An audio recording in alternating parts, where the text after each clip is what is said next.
gentlemen, this is Freedom Report. The broadcast will start shortly after this brief song. I got arrested just a few days ago in a sting operation for my 13th time. My brother's the 16th time. I mean, we are reading some Guinness Book of Records. This is unbelievable. I would never think that in Canada you would have to do this. It's unbelievable. Stefanos, you're frozen. Oh man, they gotta change your modem. 1 hour later. Now forgive my paper here, but you know what? When it's that song, you write on anything you get. God bless you. Amen. Thank you. Very large crowd here. So, very large line of protesters, very large line of police and riot police who are actually moving further. But I was, just before I even turned this phone on, they weren't coming over this snow hill up here, but here, I'll show you everybody. Yeah, they're coming over this snowbank and they're going to want to push everybody out of here. Ed, you're muted. Well, I'm just going to start by saying I never expected to be the guy in front of the cameras, in front of the media. I just wanted to grill. I just wanted to run my business, sell our sandwiches and our platters of meat, give good job opportunities to people, and try to enrich my local community with the kind of food that I can make. I've been put in this strange position where I had no choice but to engage in civil disobedience. So.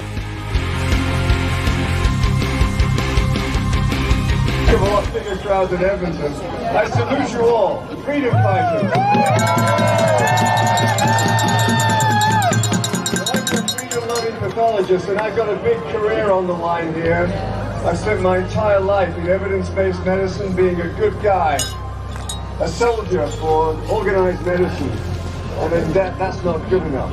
I'm spreading, according to them, misinformation, except the only problem is they won't tell you what the information is that I'm misinforming you about. But you told me that they had their safeties off, right? Well, there was one guy standing there with the AR, there was kids around, and one fellow said, why do you have ARs, full tactical gear, with you when we're unarmed, and there's kids around?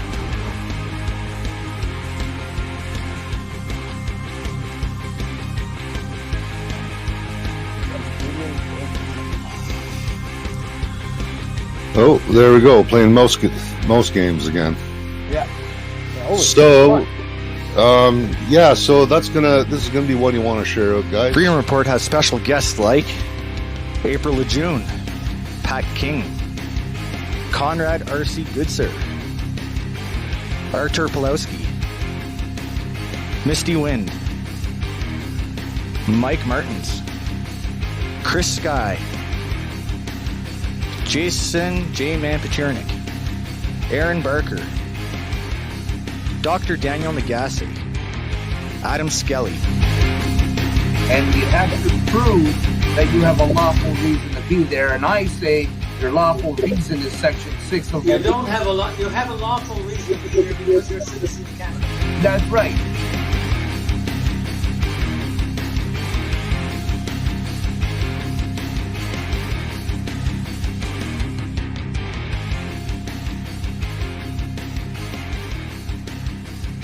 Everything about all the corruption and the voting scandals. Just wait till Police started coming in and taking people's stuff again, and I thought that was illegal. They just said that the first time. They're supposed to return everything. Freedom Report. Broadcast starts now. Thank you for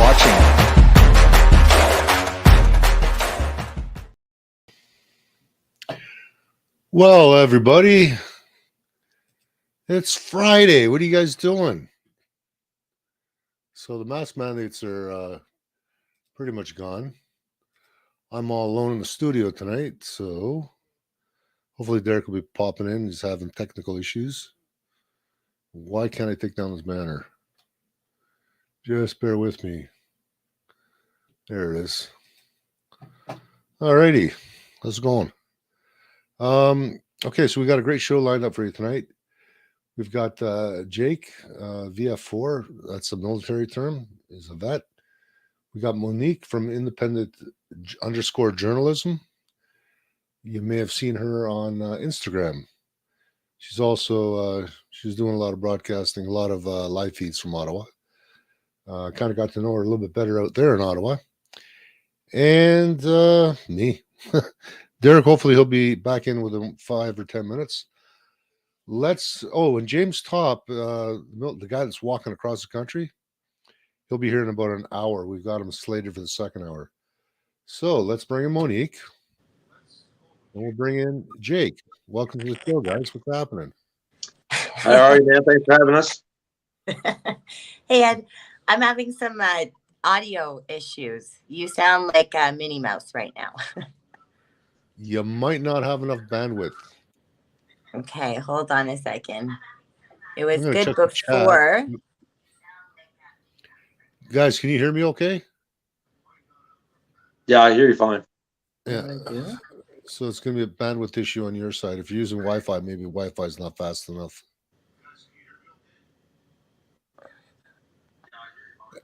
Anyways, Okay. do you know if you can go out to eat in British Columbia without a passport? I don't. I know here in Canada, in Ontario, I think it's wide open. Yeah, Nova Scotia is wide open too. Yeah. So allegedly. Quite frankly, I really don't eat at Yeah. The only restaurant I would consider going to is Adam Skelly's, and that's closed. So there you go. And I don't know if anyone else stayed open during this pandemic. I'll tell you, nobody in Nova Scotia really did. There's starting your device. It says. Hey, Ed, I wonder if I should restart my device because it's just the audio's not working. Sure, and if you got earbuds or a headset, try it. Okay, hold on. So, Jake, where are you from? I'm from Ellsford, Nova Scotia, man, right on the Bay of Fundy. Nice. Does the tide really go up and down like crazy? Yeah, it does. for sure. And it's just here in the Bay of Fundy, so that's kind of the northern coast in between New Brunswick. If you drive an hour and a half to the southern coast of Nova Scotia, it goes up a couple feet. Really? So if I want to witness this, I got to go to the Bay of Fundy. You got to come to the Bay, brother. Well, when you mention the Bay, everyone I know from the island known as Newfoundland, everybody's from the Bay. Yeah, a little different down here. There's millions. Yeah. The real one, I would say. Okay, cool. Anyways, reason why I brought you on is Vets for Freedom is a newly founded organization, correct? Yes, sir. So we've had other people on from them. I think one of the founders. Monique, help me out. Tom Marazzo. He's running for the Ontario First Party, I believe. Yeah, we had him on about a week ago, I believe. Yeah. So Tom was in Ottawa. I never met him there, but three of the other guys. So there's Eddie Cornell, Daryl Smith, and Andrew McGilvery. We're in Ottawa as well. I met all three of those guys there. And the fifth guy on the steering committee is a guy named Sammy. Can't remember Sammy's last name right now, but he was a Royal Canadian Dragoon like myself, and he was at the Windsor Bridge blockade. Okay. So is it mostly guys that are affiliated with the Patricias or the Dragoons, or is it open? You know what? I will say right now, Dragoons are leading the way.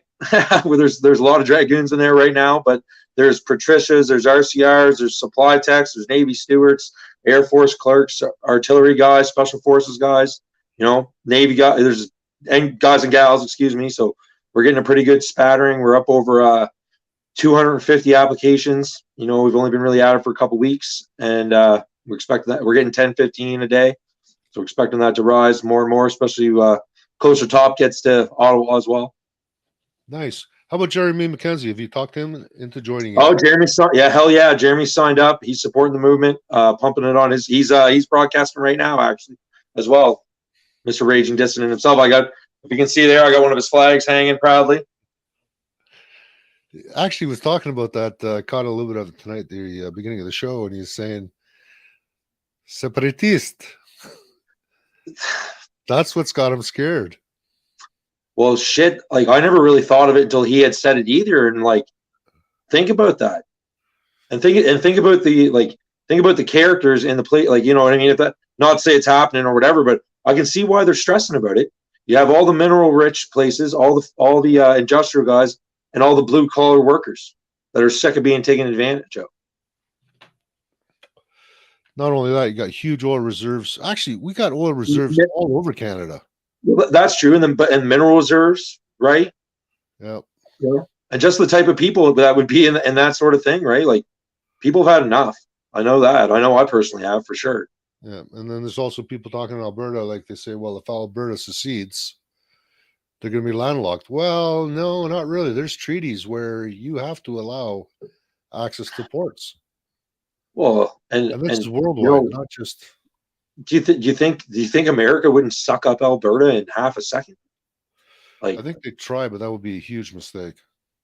I agree as well. I mean, they're like, you know, things aren't going that good down there either. I mean, if you're in a blue state, you might as well be here. Sad to say, but I got a feeling America's going to turn around. Whereas here, we got one hell of a fight still ahead of us. We got a steeper hill to climb than they do, right? Like, they look at Ron DeSantis, like a vet, I might add, and he's I would actually call him a public servant and not a politician, actually. Every time we talk about politics, I keep on saying, and then public service comes in. Trudeau doesn't understand the definition of service. Well, why would he? That man's never had a callus in his life. And I think most of Ottawa has no idea what it is. They must have rewrote that meaning. Well, look at most of these politicians, right? Like, look at Trudeau, ex-drama teacher, right? Look at Boris Johnson, ex-media guy. Everybody's favorite Zelensky, actor, comedian. It's almost like they're picking and choosing these guys on purpose. They're puppets, right? Well, look at the way Trudeau talks. If you tell me that's not to specifically emphasize every syllable he says to draw your attention in, I'm going to call you a liar, because that's exactly what he's doing. Okay, so more and more people are seeing it. Well, this is what I say is nobody goes back to the CBC, right? Every day there's people learn their lesson, realize that they're propagandists and not journalists, and they don't go back. No one ever stops and says, you know what, guys, actually the CBC is a beacon of truth, and I'm going to start listening to what they say, right? That doesn't happen. So we're winning. It's just slowly, right? Oh, and it's so painful with some people. It's brutally painful. You know what? I was on with Tanner from Tire Roasters Garage and Dave from Live at the Shed this week as well. And what blew my mind is they both told me on their, I guess they get demographics, like on who's watching on what streams, and they said that the 65 and older demographic is growing and growing and growing every day, and that honestly blew my mind. Because I mean, that's like, not to hate on the boomer generation at all, but I mean, that's where they got their information from, right? Like that, you know what I mean? Like, I can't hate on them too much for that, but it's nice to see that like eyes are being opened, I guess, is what I'm trying to get to. Well, unofficially, I think I'm one of the last years of a boomer, and when I was go ahead, sorry. When I was growing up, you were expected to be home when the street lights came on. You didn't want to miss dinner. Oh no! There wasn't much to watch on TV. There was no such thing as Nintendo. The two channels. The phone was up on the wall. There was only one phone. Yeah. Did you have a party line or no? You had the antenna, right? You'd have to smack the TV to get it to. I lived in the country, so yeah, we had it pretty rough out there. I had a 4-model TV till I was 14, probably 13, right? Yeah, and I'm one of the first. I hate to say this out loud, but I'm one of the first years of the millennials, apparently. Okay, so when I was growing up, we didn't get our first color TV until 1976. Yeah, there you go. It was a console unit with nice woodwork as an RCA. Yeah. Actually, I think it even works. I think it still works. I got to ask my brother what happened to that thing. And you have to get up to change the channel. I was the remote in my house. Well, you guys had a remote, eh? Yeah, me. It was me. I had to get up and turn it to CTV or CBC. And then you had this little box on top of the TV where you used to turn it to get in certain stations on a rotor on the antenna. Yeah, absolutely. Yeah. Might get the third. You might get the third channel if the clouds align and you got the tinfoil on the bunny ears, right? Yeah. I miss those days. Things were simpler. Much simpler. Yeah. And even the media, like I used to deliver newspapers, so I delivered the Mirror, which was on Wednesdays only, and then the Sunday Sun on Sundays, and then Monday through Friday I had the Toronto Star, and the Globe. I don't think I ever delivered the Globe, but newspapers were everything, and journalism was actually not too bad. They were journalists, not propagandists. Like you don't see a journalist on the TV anymore. I'm sorry to say, they're just non-existent. They're propagandists. On Instagram. Yeah. Hey, listen, Monique, and all of you independent journalists out there, thank you from the bottom of my heart. Right? So if you guys weren't there in Ottawa, I'm sure I'd be sitting in the gulag right now, and no chance of getting out. Yeah, well, that's the way we're going right now. It's all of us independent media outlets, and trying to get the news out there, because our news is so corrupt. We know that it's funded by the Liberals, and it's just very biased. And look at this. Is it C11 that friggin' internet censorship bill, giving the CBC privilege? And that might not, whatever, one of those bills going through, there's about 6 of them I'd like to just burn. But and for that, those ministers to sit there and say that this is going to be a bastion of free speech and independent journalism, while you're literally giving the state-funded propagandists priority over everything. Yeah.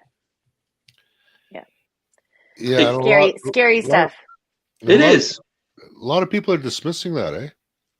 I don't like that. That worries me more than anything. Like, it's bad enough now. Can you imagine if people like Monique and yourself can't get the word out? Like, that's not good. I already can't. I'm so censored, and shadow banned. Like, it's insane. I can't get anything out not the way I used to be able to. Like, and you can just tell by the numbers. Like 44,000 people, and you have 700 views, when before it would be, 1 million views, and it's very discouraging, I guess, and that's what they want, but it's very difficult right now to be able to get the truth out. So we're having to use other platforms, and we're already in censorship. It's already happened. Oh, hell yeah. If you want to talk about censorship, back in 2019, United We Roll, I was there for those 2 frigid days. I don't know if you remember that. I do, yeah. But my first morning video, I went live. I didn't say much. I had over 100,000 views inside of 4 days. Yeah. I've had other videos that have gone live on Facebook, hit 100,000 plus. But that was 2 years ago. I've never seen those numbers, not even close. Now I'm happy to get, I don't know, after a week or two, like a couple thousand. It's like, whoa. Yeah, and you got less of a following now? I don't think so, right? Like, back then maybe I had 200 followers. Now I got 5,400, 5,600. Yeah, it doesn't add up, right? It's just mathematically it does not make sense. It doesn't add up. I think they're mostly bots. Yeah. My followers are bought. I've never asked for people to follow me or friend me or anything. All of my friends have actually known all these people that I friend. It's like, even with mine, probably half the people on any of my pages are bots. Bots. Yeah, he means not. Yes. Yes. Well, I've actually met some of these people, so. Some, yeah. There goes Derek. Talk about technical issues.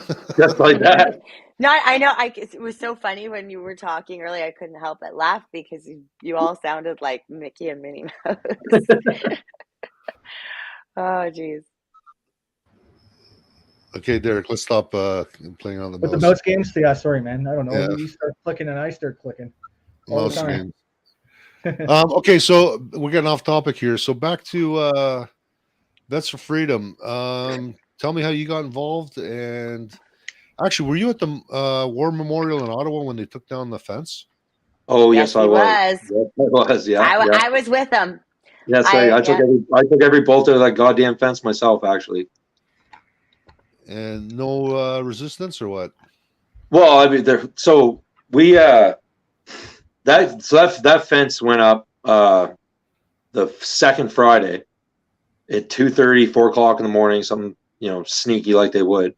And, for 8 days, we were cleaning the War Memorial off, staring at the stupid fence. And we'd been kind of spreading the word that we met at 1300 every day at the tomb. So at that second Saturday, we had, I want to say 50, 60 vets there. I can't really tell you because it's all kind of a blur in my head a little bit, but we had a conversation, and I've been standing there. I stood at the War Memorial most days, all day for the most part, and every single vet that I ran into there said the same thing about how disrespectful and disgraceful that was, right? And we had a conversation with the vets. My good friend Brian Marr, he's an ex-RCR guy from New Brunswick. He kind of stood us all out there, made an announcement that we were going to take the fence down, and if any of the vets didn't want to be involved, to step out. No harm, no foul on our part. He made sure he told all the civilians or civvies to step back. It was only going to be the vets, like it was on us. And we took, or as Mark Mendocino put it, we attacked, or we ripped down the fence and attacked the War Memorial. Or I would state it that veterans disassembled a disgraceful fence and stacked it away neatly. That's better. I think a little bit more accurate. What I heard is that vets fought to stay out of cages, and they'll be damned if they leave the memorial in a cage. Well, I'm not a combat vet myself. Like, I just spent a couple of years in, but you put our, like, the receipts on that memorial have been paid, right? Like the receipts, we got the receipts, and to put a prison around the greatest monument to freedom in our country for optics, to turn the protest into something that we proved over and over again that it wasn't, was the most disgraceful thing I've ever seen in my life, to be honest. I'd say so. They tried to justify the reason of putting up the fence by saying that someone had urinated on it or something. There's no proof of that. There was no proof of that, Ed. The only thing that they actually have footage. Oh, yeah, 1 her hour later? Wi-Fi is not good, or someone's calling her right now. 1 hour later. Monique, you with us? Go ahead. The only proof they have. I can finish that if we want to wait on Monique. Okay, so the only evidence of anything happening at the tomb was that lady that she. So there's the war memorial, and then there's the actual tomb of the unknown soldier in front of it, right? Which is like a casket, and it has a broadsword and some flowers that are superimposed on it. So the lady was. Well, I mean, if you watch the video, she was drunk out of her mind, and she stood on top of it, yelled freedom for 2 seconds. Not to say that I'm condoning that in the slightest little bit, but that was the incident that they used for their justification of putting the fence up. So usually there's flowers on top of the tomb of the unknown soldier. Usually. Yeah, there was flowers there at that time. Some of the here's the most ridiculous part of the fence was the incident happened on a Saturday, the first Saturday. So if they were concerned about the war memorial, that you would think the fence would have went up Sunday or Monday morning, right? No, fence went up the next Friday at 2 or 3 in the morning. And again, ever since Nathan Cirillo was murdered at the tomb, there's no honor guard, right? That's the only tomb of the unknown soldier in the world that I know of that doesn't have a 24-hour guard on it.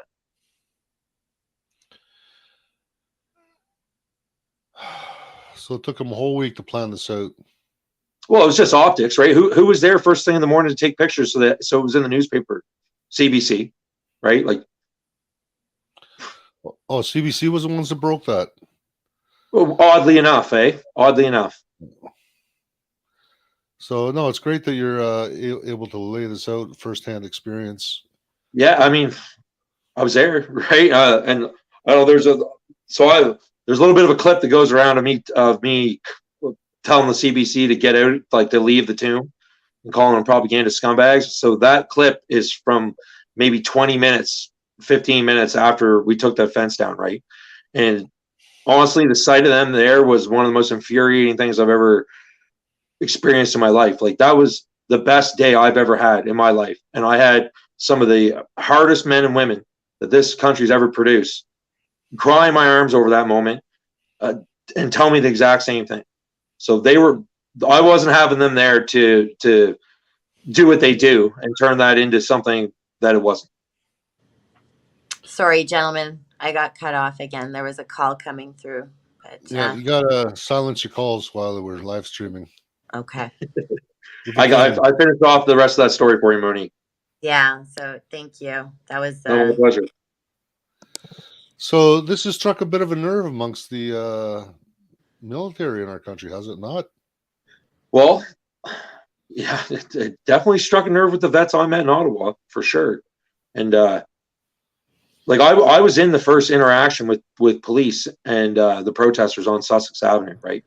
And oddly enough, I saw the CBC guys running with their cameras down to Sussex.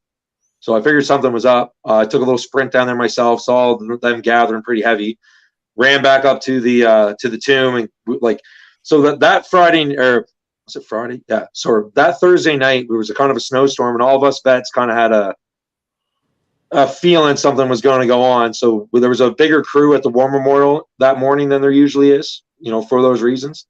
And so we hoofed it down there. We were the first, in the very first interaction with those cops. And like, I'm talking about guys wearing, like, we're talking elder vets, guys that have seen the worst things you can ask people to see, right? Wearing their vets, wearing their medals, wearing their veterans biker vests, their medals, their berets. I mean, poor Chris Deering. Like, Monique, you did an interview with Chris, I think, right? I did interview Chris. That Yeah. broke my heart. I Yeah. couldn't even believe what I was hearing, knowing what Chris had endured in Afghanistan. He was the only survivor of his quadrant there, right? And in his vehicle, yeah, they hit an IED. in his vehicle, yeah, and sustained injuries, permanent spinal injuries, and they beat him in Ottawa, and they zip tied him, and they left him on standing on his feet for 2 hours in minus 30-degree temperatures.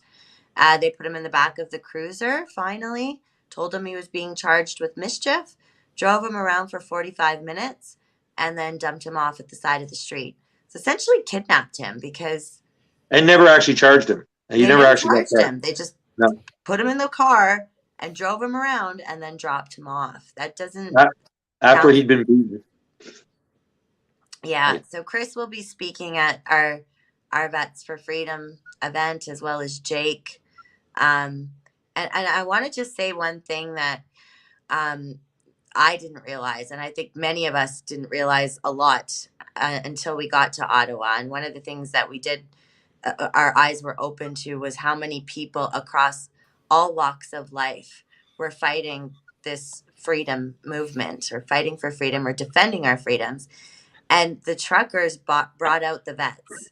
I had no idea how many veterans or military were actually behind us this and seeing this. We all kind of connected and united, and it's a beautiful thing. And I keep saying to everyone that when the vets talk, we need to listen. We really need to listen. So that brings us to our next fundraiser. Last night we were talking about it, and you want to talk about it again tonight, or? I'd love to. I don't know what you really discussed, but I know that you're having James Topp on the show tonight, Ed. So James was in the military for, I think, 28 plus years. 28. Sorry? 28 years. Yeah, 28 years. And he got a job after being in the military, and they wanted him to be jabbed, and he wouldn't take it, so they let him go. And this is someone who was overseas, fought for our freedoms. We know who our military and vets are. They are men and women who are willing to die in order for us to live freely, to defend our rights and freedoms. And the fact that they just fired him and let him go is beyond beyond belief. So James decided that he would march from BC to Ottawa, so walk across Canada to raise awareness. And we decided, and I think it was me and Jake were just chatting, and it kind of just, we decided, like, let's do a fundraiser. Let's do a fundraising event. I had done one in Neek that was successful, so I said, let's do one for the vets. And then it all just kind of came together really quickly. We planned and executed, and so we're doing a fundraiser event in Burlington, Ontario for our veterans. Yeah, there's the flyer. And all proceeds will be going to Veterans for Freedom. And this is kind of the same idea as us supporting the truckers financially. We're now supporting the vets financially. We know that, the Give, Send, Go and the GoFundMes kind of failed. So, we're doing this a little bit more privately. And it's $75 a ticket. We have an amazing lineup. I can't wait for the event. We have Jake will be speaking. Chris Deering, the vet that I just spoke of, who survived the bombing in Afghanistan. Jody Middick. So Jody Middick is a father veteran. He also was a former politician as well as a best-selling author. So he's coming to speak at the event, which we're very happy to have him. Tom Marazzo will be there. Derek Sloan, Eddie Cornell, along with many other veterans. And these guys are making the trip across Canada to be at this event. We have some great performers, and Roman Baber will also be in attendance. So a really, really great event, great speakers, great cause. And, we want to get behind the vets and support these men and women who, in my opinion, have been left behind. And to see them there in Ottawa and continuing to fight, I feel like this is one thing that every single Canadian should get behind. I know I'm heavily censored right now, but I'm a little surprised as to the fact that we're not sold out, because I just feel like this is something that is so, so important, and so much is going to be said and so much that needs to be heard. So it'll be live streamed, and we have Bright Light News that will be in attendance, and Dave live from the shed. You mentioned earlier, Jake, he'll be there streaming. So, I just, I really want to get the word out there, and I really want to support the vets. All right, I'm going to put that flyer up again here. Awesome. So if anybody wants to, I don't know if people can see this. Yeah, it could be a little small, but I mean, if you hit up www.veterans4freedom.ca, that's on there, and all the social media for Vets for Freedom is there as well. Yeah. Okay. And then, so my name is written here. You probably can see that. So that's my Instagram, independent_journalism_. The event is on there as well. We also have a Telegram channel that's called Freedom Events Ontario. So Freedom Events Ontario on Telegram. It's a great way for everybody to stay connected to the latest protests, rallies, events, basically, that are taking place across Ontario, and that includes in Ottawa.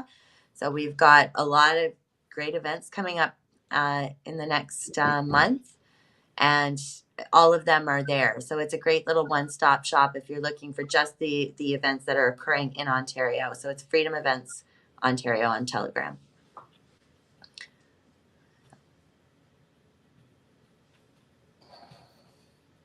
Yeah. And I'm very excited to see Jake again. Got to get off the farm once in a while. No better reason. Yeah. Yeah. Oh, and Colin Big Bear Ross is also coming. He's coming from BC. Colin is an activist and advocate for the Indigenous community. So call him Big Bear, and he is a big, loving teddy bear. He's a big man. He is a big Yes, man. he's a big man. Yeah, With yeah. I'm big the big heart. man, and he makes me look small. So Yeah. Yeah. Is that the Telegram channel? That's it. Yeah. beautiful. Yeah. So the flyer is on there. And then Jake said, so veterans number 4, so veterans4freedom.ca. You can also follow, that's right. Yeah. Go Yeah, there. exactly. The information's there. If you want to donate directly to the veterans, and you can't make the event, then you can donate to them directly, on that site. So. Okay, so also any veterans that are listening and want to sign up, that's where you sign up as well. Is veteransforfreedom.ca. That's at that site. So Yep. are you guys planning any events in the up and coming future, or So Vets for Freedom is going to be at the big Halifax March on April 16th. They're leaving from the Freedom Park, and we'll be there in whatever capacity they need us. I think I might be saying a few words. But we'll see. If anybody wants to follow me on Instagram too, it's jake.spinney, SPINNEY. And I throw up all the Vets for Freedom stuff and any freedom sort of events in the Maritimes that I'm going to. okay, I'm gonna get you in touch with do you know Billy Joyce? Billy Joyce. Yeah, I think smaller lady. Billy Joyce? No, he's got a big heavy beard, probably bigger than yours. Oh, Ron Billy Joyce and Ron, obviously. Yeah, no, I don't think, but put me in touch, brother. Yeah, we gotta. I'm gonna send him tonight's stream, and maybe he'll get a hold of you because he's bilingual. He's got a Red Pill show on Telegram. Okay. Yeah, send him my way, man. Yeah. So he's got a pretty good presence. He does radio also. I think it's Nova Scotia, if I'm not mistaken. Could be New Brunswick, but I'm pretty sure it's Nova Scotia. Oh, either way, he's close. So he's got a good presence on the East Coast, and I'm so pleased to finally see the East Coast waking up. Oh, we're a retirement community, man, and we want to be left alone. Is the issue? Like I'll tell you, I don't really want to be giving interviews or traipsing across the country. So that wasn't in my plan, but here we are. I'm a construction worker / trade. Do you think I want to be coming live streaming every night? Oh, dude, I'm a mason and a farmer. I get you, like 100%. Yeah, I'm a realtor. I don't want to be doing this either, but yeah, but you're killing it, Monique. You are killing it. I do it for my and girls. I'd like to say, Monique said, is it just like if a fundraiser just came together? No. We talked about it, and then 2 days later, Monique and Stacy had everything planned, flyers to give out. So, like, because she's not going to give herself credit, I'm going to give it to you. So, thank you once again, Monique. Oh, thank you. No, come on. And Stacy together are a pretty dangerous pair. Come on, man. Hell yeah. I need you guys out here playing on my farm. Things will get a lot more done. Yeah, it's the Portuguese in me. Oh my God, man. You got hell yeah. You guys kill it. You guys absolutely kill it. I couldn't believe it when you called me back. You're like, yeah, here's the flyer. This guy's coming. That guy's coming. I was like, oh yeah, holy shit. I'm still thinking about it. We had so many people though that even contributed. I just feel the universe is just kind of assisting us right now in so many ways. Yeah. And I just the people that I've connected with and the way that things happen. There's a quote that I love by Einstein. It's coincidences are God's way of remaining anonymous. And I just love it because I feel like it's so relevant in what's happened in my life lately and everyone else's. Like, we didn't meet by coincidence. These things aren't happening by coincidence. They're meant to be. And when we put this out, we had someone, I think we had the venue secured in 3 days because someone was like, well, I have the greatest spot, that my aunt owns. And, and then it just everybody just wants to pitch in and help. And it's amazing what people can accomplish and achieve together. So will they be serving alcohol at this event? Yes, we will. Yes, so $75 includes a beautiful sit-down family-style meal. It will be semi-formal. So we've got salad, mashed potatoes, pork, chicken, vegetables, and gravy. We'll have coffee, tea, and dessert, and we will have a cash bar, but your ticket includes two drinks. Yes. And you didn't think they were gonna have a veterans event and not have liquor, right? Yeah, no, and we're gonna have a bagpipe player as people are entering. It's a beautiful hall, so like chandeliers. It's gonna be a really beautiful night. Like we've been out there, guys, in the freezing cold. I've been at every protest in Toronto. You know, double layered mitts, hand warmers. You know, with my sign. It's gonna be a different type of event, fighting the same thing, but I'm looking forward to see how everybody cleans up. Actually, I'm gonna literally have to go shopping. Like, and I that's not a joke, everybody. Like, I'm gonna have to go shopping, which I'm not really into either. But here we go. Well, you can wear your uniform though if you want. Wait, my overalls, you mean? Yeah, your overalls. I'm in big trouble. I put on a bit of COVID weight, and Ed, I you gotta couldn't go buy get off a the suit rack too. before, so I don't know if I'm going to be able to get suits. You two can go shopping together. I would just like someone if someone out there wants to go shopping for me, I'll send you my details. That would be great. Well, I'll do it. Oh yeah, you might have to. You might have to. Just give me another thing to do. Yeah. Yeah, that's right. That's right. Yeah. I'll add to your list. Yeah. So, anyways, this fundraiser. Okay, so it's going to be going to vets. A lot of people don't realize how many vets do you figure percentage-wise come back and they're able to get back into mainstream life normally, man. jobs and. I honestly, I don't know, but I will tell you a few things that you're probably not going to want to hear, and it's not going to make anybody feel good. So while in Ottawa, I had a warrant officer that works at NDHQ, which is National Defense Headquarters. He had seen me tell the CBC off and came running up to me. He wasn't in his uniform. Told me who he was, and he told me that the suicide rate in the military, the suicide rate in the military since lockdown has started is doubled. And for people that don't know, we've lost more soldiers that went to Afghanistan from suicide than we lost in combat. And there's 3,000 veterans in New Brunswick alone that don't have a doctor right now because of these COVID mandates. Wow. And if you want to talk about bouncy castles and barbecues and hot tubs being a state of emergency, I'm telling you right now, 3,000 combat vets with PTSD and no doctor is a state of friggin' emergency. Absolutely. Right? It's disgusting. Right. We had a guy here in Nova Scotia 4 or 5 years ago, killed his whole family, man, and his mother-in-law got destabilized. Now you have 3,000 people like that in New Brunswick alone. That's not a big province, right? Like, so get out and help that out, right? Like it's not. That's good. 100%. Like that's where and we know that. I can't imagine like what you guys have gone through. Some of you is it's our worst nightmare. It's what we have nightmares about. You know, we couldn't even imagine. And the lack of support financially, the mental health support that is lacking. There's just so many things. I can't even believe. And I think it's just people are not even aware. I think people are just completely ignorant and aren't aware. Why haven't you heard that there's 3,000 unstabilized vets in New Brunswick? Why haven't you heard that the suicide rate in the military is double?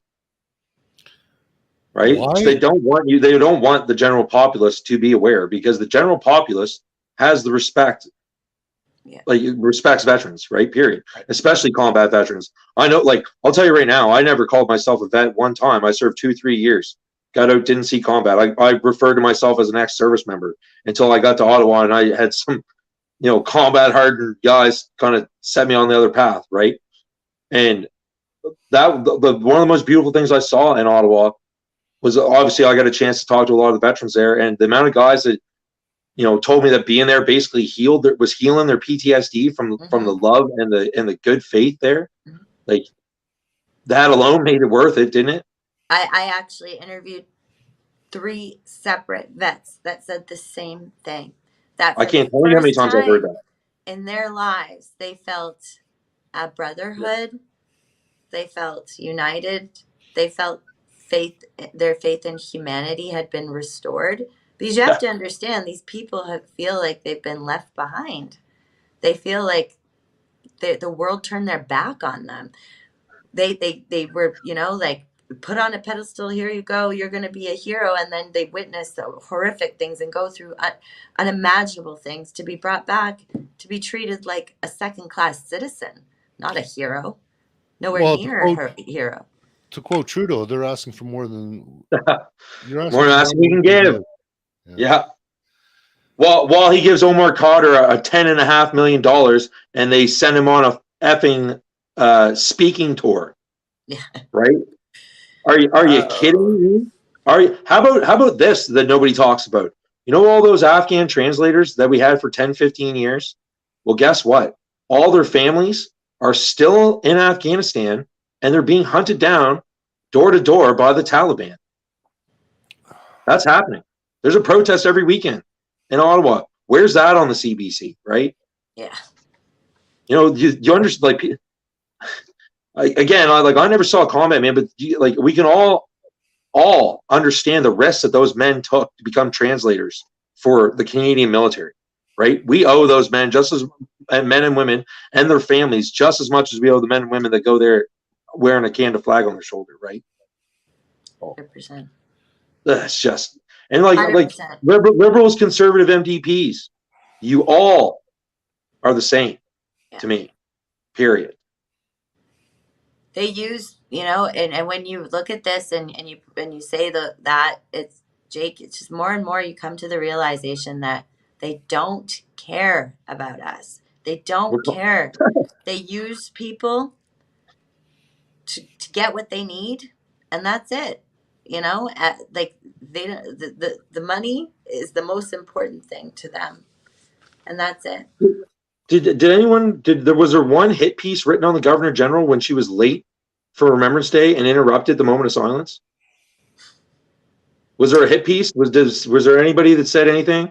Because we had Mark Mendocino in the friggin' Parliament accusing veterans of attacking the War Memorial. Yeah, that seems like a desecration. How? First of all, you're the Governor General. You live in Ottawa. How could you be late for Remembrance Day? And then on top of that, you're late, but you decide it's a good idea to get out and interrupt the moment of silence. How are you still the Governor General? Like, you're wearing a uniform that you don't deserve and medals you didn't earn. But I'm now a terrorist. Look, Russ, I want to put this to rest once and for all.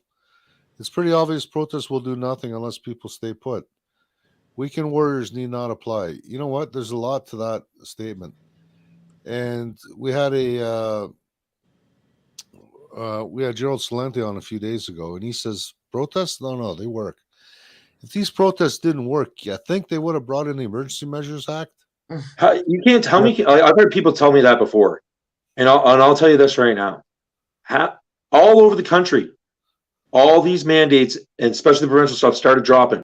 When we got to Ottawa, the Coots blockade happened, the Windsor blockade happened, right? So you can't tell me things weren't happening. Second, the tyranny that we exposed was worth it right there. Also, the mainstream lies. Yes. We also exposed. So I spoke to a gentleman, Ed, and Jake over here at an event, and he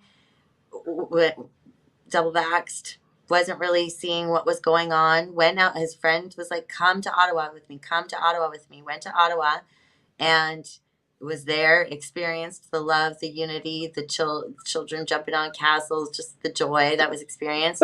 And went home and watched the TV and said, okay, they're right. They're right, because he could see through now the lie, right? So and really you had to be there. You had to be there. If anybody who was on the other side of this had just come for a couple days, they would have been like, they're lying to us. It's blatant lies. And we also know that they've already retracted 2 of their stories from Ottawa since then, because they were flawed, right? So no guns, no arson, no, but right? yeah. And also there's the fin track, right? When they were trying to say that there was all the, what did that CBC lady try to say? Are you talking about the money launder? It was money. Well, it could be Putin. It might have been Putin. They said something like 80% of the funds were coming from the States. Yeah, and so it was like 97% from Canada. Like yeah.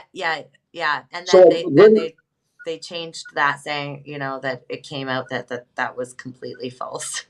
Literally every single reason that they used, including Jeremy's fake meme country to enable the War Act or the Emergency Act, is demonstrably false. I don't know if everybody remembers this, but there was the Supreme Court judge in Ontario that ruled that our protest was legal as long as we stopped honking. Yeah. Before he brought, so I don't know, man. Like, it seems like he did a whole bunch of illegal shit to me. Yeah. Seems like no, he did a whole bunch of illegal stuff. Yes, he did. Actually, there's a judge that said that has said that everything that we did was completely legal. Yeah, he came out and said we were there for 3 weeks. There wasn't a window broken. There wasn't a fist fight. No. The streets were I'll tell you right now. You walked one street out of the protest, and Ottawa is disgusting. It's disgusting. Actually, there was windows broken. From the horns. Jenny May had her window busted by the Quebec police. Yeah. Sorry, there was no violence or window smash until the cops showed up. Exactly. So, yeah. You know what gets me, Ed, is they smashed not just the driver's side window, the passenger side, and the rear. Like, what was the need for that? I don't understand what the need was to smash all the windows. My one friend, she's a realtor here in Hamilton. They hit her over the head with a club. She's, mom of 2. Her and her husband were both realtors, and he does woodworking. Very successful people. Not to say that matters, but they beat her with a club. She had bruising on her head, and when they did get arrested. Same type of idea. They drove them around, and when they came back, their car was gone. So they couldn't locate their vehicle for, I think it was about 3 or 4 days. When they found their vehicle, she sent me the photos of it, and the car was covered inside with snow everywhere. Her baby seat was in the back. Like, they had, because of the windows being broken on all sides, and it's snowing for a few days. The car was literally like piled with snow inside. It's awful. Look what they did the same thing to a lot of the trucks that got towed, right? Like, there's no tactical reason to do that. You're just being malicious, period. No, it's just aggression, intimidation. It took them 3 police chiefs in Ottawa to get one to do what he would do. They had to bring in troops from wherever and police officers from around the country at 7-to-1 pay, right? Yeah. For no reason. Nothing was going on. You had homeless people getting away.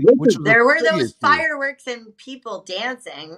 That was scary stuff. When that psychopath of a mayor they got in Ottawa was like, it is so disturbing to see the a carnival-like atmosphere with bouncy castles and hot tubs. It's like, why is that disturbing to you, my man?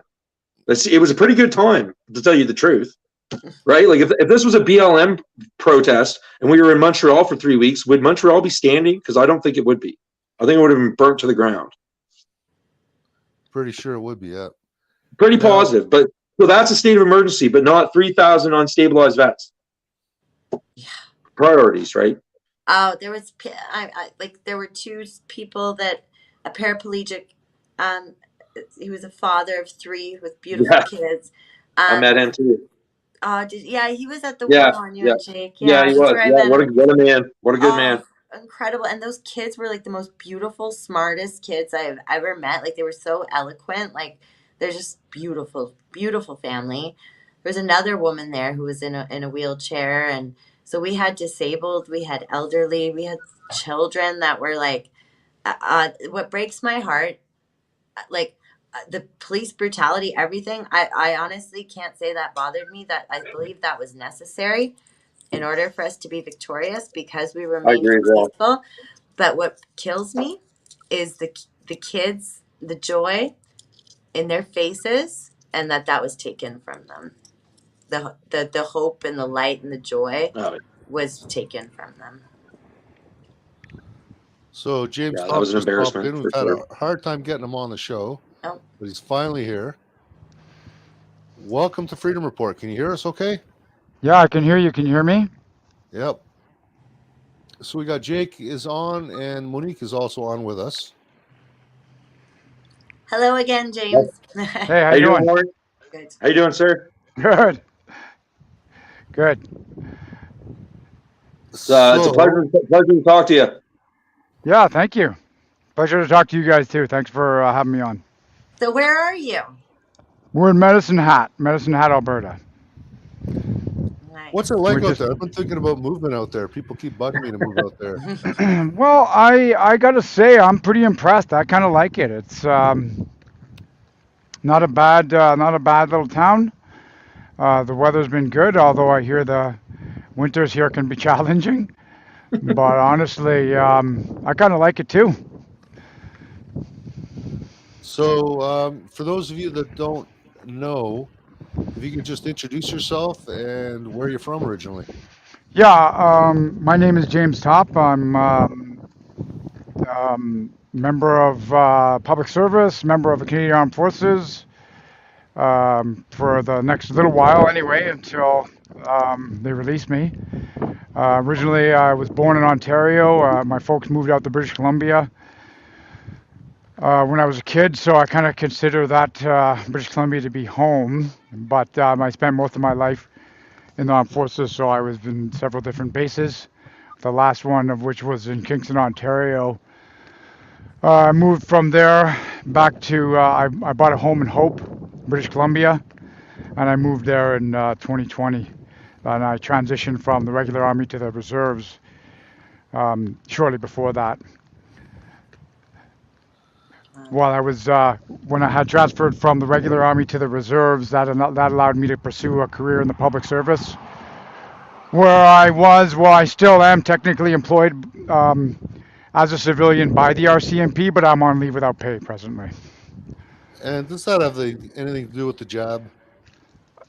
It has to do with the mandate because I just object to that type of overbearing kind of government policy. So my refusal to comply has to do with the fact that I don't think that the government has the right to dictate what constitutes the maintenance of good health. Amen. So, what specifically was it that Yes, sir. motivated you to go on this crazy walk across the country? Like, what an undertaking! That's huge.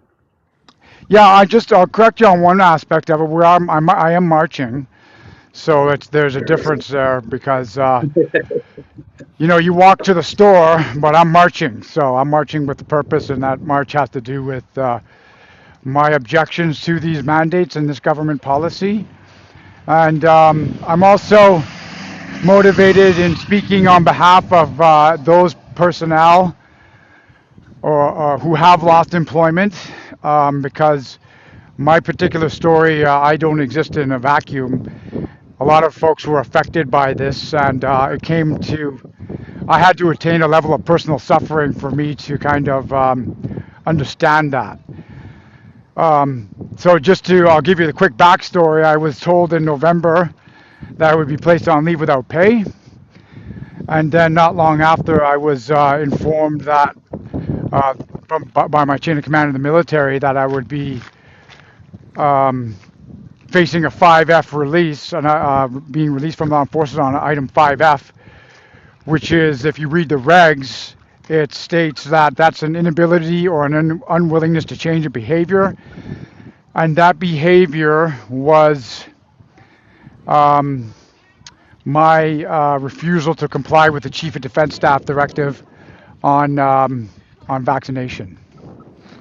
Oh, you got some kids in the do you, James, are you finding, sorry, that you get like a lot of people coming up to you and as you're walking, marching? Yeah, Yeah, that's awesome. yeah, absolutely. Like, and that's part of what we're doing. So this kind of is part of what motivated me to do this, and another part of this is what had happened after I do get a pension, and which pays my mortgage, but I needed another form of income after being placed on leave without pay. And I got a job as a tow truck driver in Hope, British Columbia, and that's where I kind of realized that it's the working people of this country that pay the federal government, and the federal government is stepping all over them as far as I'm concerned. So what I saw with regards to what happened in Ottawa earlier this year with the truckers inspired me. And that was a group of Canadians came together, felt so strongly about something they were willing to go to, to drive all the way to Ottawa to make their voices heard and band together. And then what happened was they were ignored, and there was no discussion there. And not only were they ignored, they were insulted. So I have a problem with that. And when I decided I was going to start doing this thing, I started it. I made an announcement in uniform.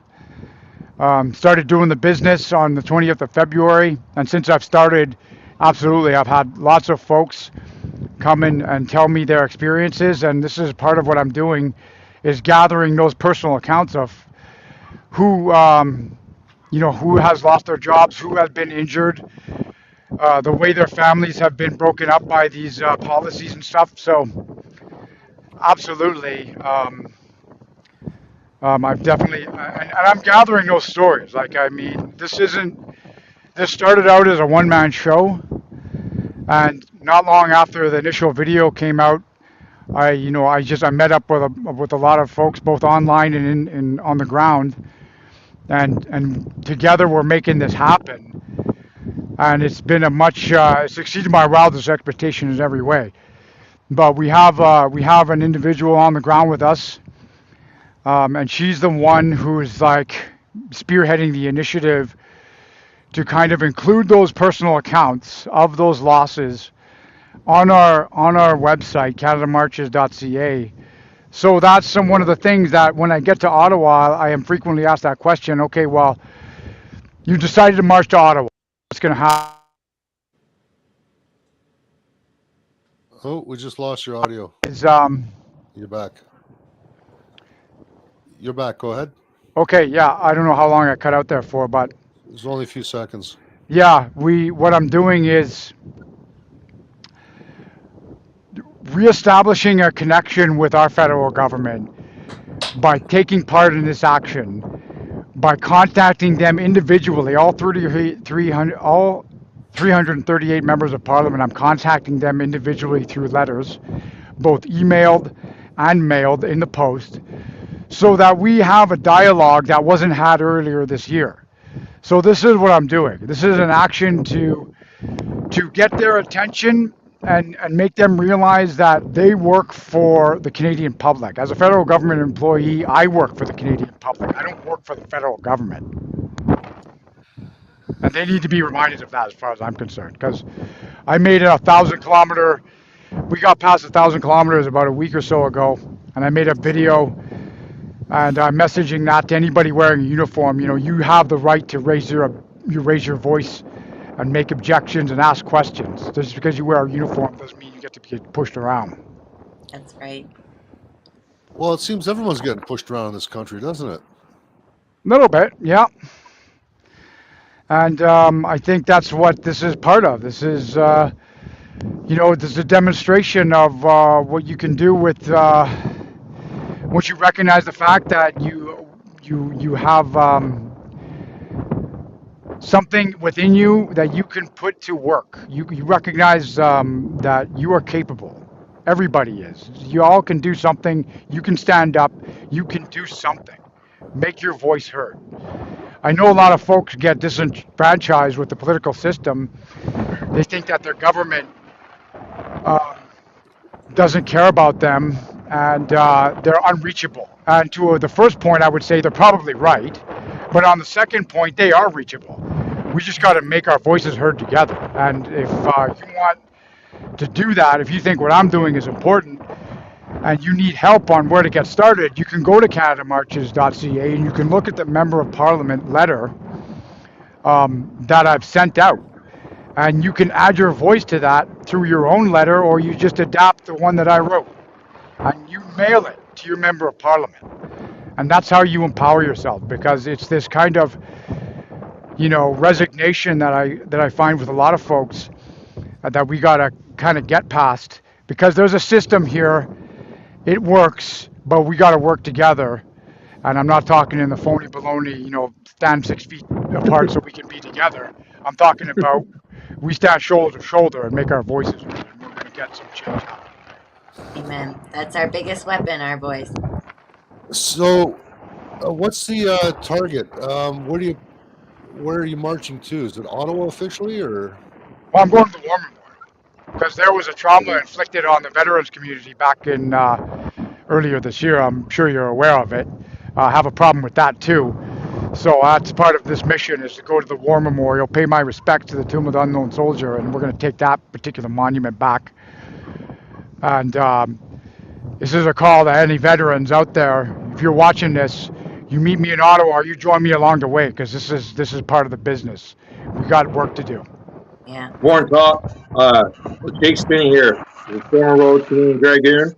I was at the War Memorial. I was at the War Memorial the entire time.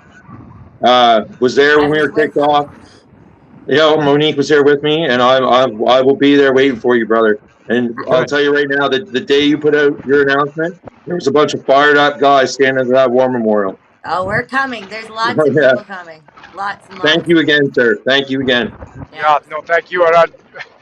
I work for a living, so don't call me sir. Yeah, sorry. And so everybody watching right now, this is why we are raising money for the fundraiser that we're doing in Burlington. This is exactly why we want to support our vets and support James in his mission, and we want to get as many vets as we possibly can out to Ottawa to meet him.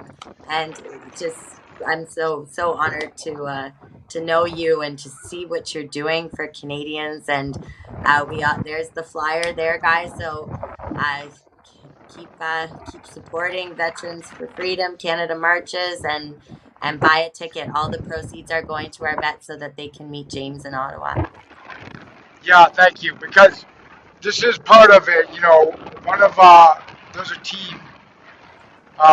We're mailing these letters out. We're waiting for the responses. I mean, we're going to be a pretty hard group to ignore. Yeah. You know what I'm saying? Yes, I know exactly what you're saying. That's why we're like, if we can get behind the truckers, we can get behind the vets. We need to. I said this earlier in the show that when the vets speak, we need to listen. We need to really hear what they have to say. Yeah. Yeah. 100%. So what would happen if we had 500,000 cars and trucks show up to follow you into Ottawa? We're going to form up. That's what we're going to do. That's right. Any idea what the target date is to be in Ottawa? Yeah, mid-end June. Say again? June. So middle to the end of June. So the letter that I sent out to the members of Parliament, the members that the letters that I've sent out are specified to 22nd of June. However, I am flexible on those dates. And what I do know now, that was my sister actually told me about it, was that the Parliament does go for their summer break on the 23rd of June.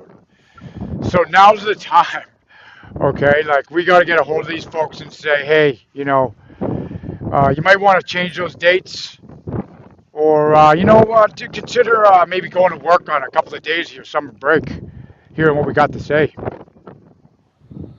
Because the fact Or that the fact that or the parliament isn't is going on to summer break means like exactly nothing to me. Yeah. Yeah, that's or right. hang Yeah, on. sorry. Go How ahead. about this scenario? Say you get there around the 18th or the 19th, and we've got a couple 100,000 or 500,000 trucks and cars following you into town, and suddenly we gridlock the entire city. Maybe then they'd have to listen to you. I like it. Well, you know what? Um, we'll play that. We'll play that. We'll see how it pans out. But I would like to see us have a dialogue before the summer break, and the agenda items that we're going to be putting into place are similar to the ones that were put into place by the truckers. But we're going to massage that a little bit, and hopefully by the time they take their summer break, we'll have gotten people back to work. Cool. So keep in mind in Ontario, the humidity and the heat waves usually start around the second, usually by the third week of June. It's getting nasty, hot, and humid. Yeah, So, I'm up for the challenge. so hopefully sooner than later. If you can get there a few days early, great. We're all anticipating your arrival, is what I was trying to say. Just get there soon. Good, So good.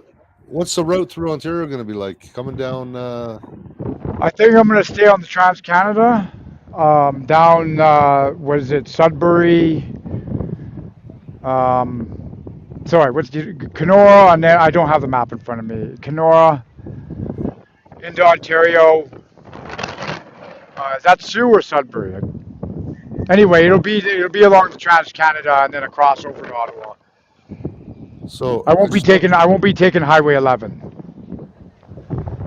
So it'd be great to see you take Highway 11 and come across Highway 7 all the way in. There's a Well, lot we'll of see how it goes. We'll see how it goes. I got I got a couple months before I got there yet. Well, 6 weeks. Well, keep it in mind because I'd love to march a day or two with you. Yeah, we'll see. We'll see what the appetite is like. I'm looking to hear from the vets and see at that particular point. I want to get more kind of forward recon going on, if you know what I'm saying, because we're a small group on the ground right now. But I know there's lots of folks in Ontario who are saying they want to meet me at the border, and that will give me a better indication of what route I should take. I got a feeling you're gonna have by the overpasses and that you're gonna be pleasantly surprised at how many people will be supporting what you're doing. Yeah. And Yeah, well, that would be good. What's the support been like so far? Are you getting any coverage on media or? Yeah, with the smaller outlets like this, and that's fine. I didn't expect to get much attention initially. Like I knew, when I went out, made the announcement. That's one thing, right? For somebody to say they're going to do something, but now we're at 1,200 kilometers, and it's a bit harder to ignore. And as we get closer and get more kilometers on the odometer, we're going to have more coverage, I do believe. As expected, I have only heard from one representative from CBC early on, but at that particular point in time, I really wasn't ready to articulate exactly what I was doing and how I was going to do it because, to be honest, I didn't really know because a lot of this was done by instinct. But now, we're coming up on day 49 tomorrow.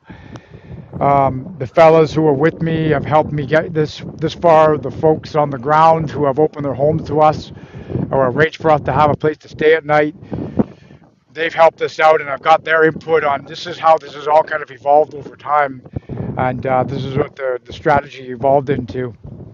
So there's So that. how big is your team? How many people do we need to make accommodations for? Well, I think we're going to have 10 starting tomorrow, and that we're kind of at a limit there again. And I don't know. I know there's lots of folks like who are thinking they want to jump on board this for a longer term. If that was something that they wanted to do, then we're going to have a conversation, because it's kind of not my intent to stress out somebody who wants to, put us up. Like, it was like one thing, we got 9 or 10 people, and they can put us in, various rooms or in a basement somewhere. But I don't want to, how do I put it? Like, overextend or alienate anybody by showing up with a bunch of dudes, even though we were pretty diligent with looking after ourselves and cleaning up after ourselves and stuff like that. But that's where we're at now. And then we'll probably have, we got the RV and we got 3 vehicles. So there's that. So are you getting enough in donations right now to cover your expenses at least? So far, I mean, I have a number of concerns with going with, well, number one, this was meant to be a one-man show initially, and I had not really entertained the idea of taking donations, because I figure I'll be able to pay for it out of pocket. But it became much more, and it means a lot to people now that I'm doing this. So there's more of us, and there's more costs, and I have to take that on board. But and then what the other piece was, seeing what happened with the emergency measures and GoFundMe and Give Send Go, and I have other concerns with that. Yeah. Presently, though, to answer your question, we're getting by with folks offering us accommodations, and the on the spot donation, so to speak. I think that if we have to put some roots down, so to speak, in Ottawa, we're gonna have to I'll have to figure something out. But presently, I got a number of good dudes from Vets for Freedom. We're coming up with a strategy on that. So I don't know. Does that answer your question? Yeah, pretty much. Thank you for that, Monique. Yeah. Yeah, no, it does. I mean, people can donate directly on CanadaMarches.ca, but again, the funds that oh, sorry. Well, no, you can't. You can't actually. I don't have a Give Send Go or anything like that. I just, like I said, I'm not here to make a bunch of money, right? Like, I Right. mean, the thing is, I knew what happened with the truckers, Mm. and I have concerns about the attention that much. How do I put it? The dollars, how that attracts attention and can be Yeah. used by certain actors on our media landscape, right? So I'm just bear with bear with us while we strategize that particular aspect of it. But Right. we're I getting get it. by. We're getting by. So are people just basically coming up to you and giving you money, or you have other kind of? Yeah. Basically, it's like I'm. Wow. I don't know what to say a incredible. lot of the times. It's just Yeah.